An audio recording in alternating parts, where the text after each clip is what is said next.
ফেনীর পরশুরাম সরকারি কলেজ ছাত্রলীগের সহসভাপতি আশিস চক্রবর্তী, যার মূল টার্গেট ছিল মুসলিম তরুণীদের প্রেমের ফাঁদে ফেলে তাদের দেহভোগ করা। এমন জঘন্যতম কাজটি বহিষ্কৃত ছাত্রলীগ নেতা আশিস চক্রবর্তী একাধিক তরুণীর সাথে করেছে বলে অভিযোগ উঠেছে তার বিরুদ্ধে। গত 4 জুন আশিসের ব্যবহৃত ব্যক্তিগত ফেসবুক আইডি থেকে এক মুসলিম মেয়ে শিক্ষার্থীর সাথে একটি আপত্তিকর ছবি প্রকাশিত হবার পর ব্যাপক সমালোচনার মুখে পড়ে পরশুরাম উপজেলা ছাত্রলীগ।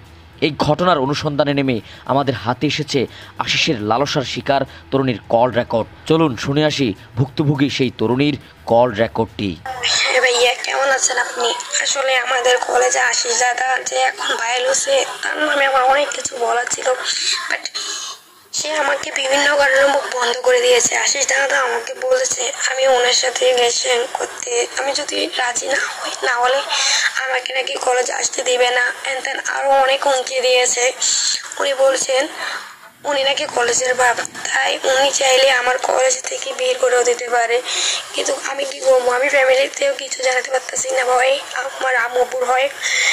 তাই আমি 20 দিন কলেজে যেতে পারিনি। পরে আমার ফেসবুক আইডি কেমনে পাইছে আমি জানি না, এখন আমাকে কি দিতেছে, কিন্তু আমি হচ্ছে সাধারণ পরিবারের মেয়ে, তাই এখন কিছু করতেও পারতেছি না। এখন আলহামদুলিল্লাহ আল্লাহ ঠিক বিচারই করবে, আল্লাহর কাছে এটাই চাই।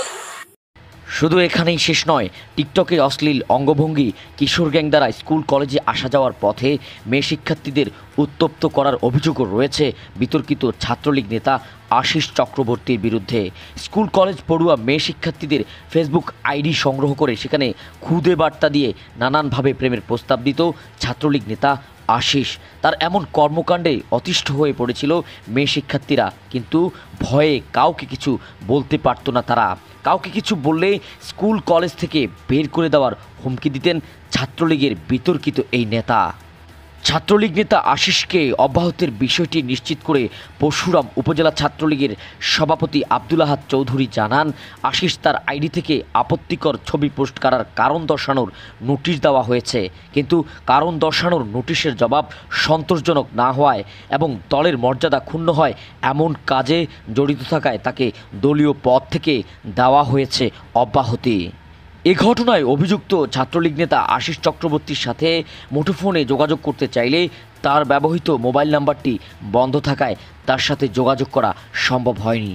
তানবীর চৌধুরী, অনুসন্ধান 24, ফেনী।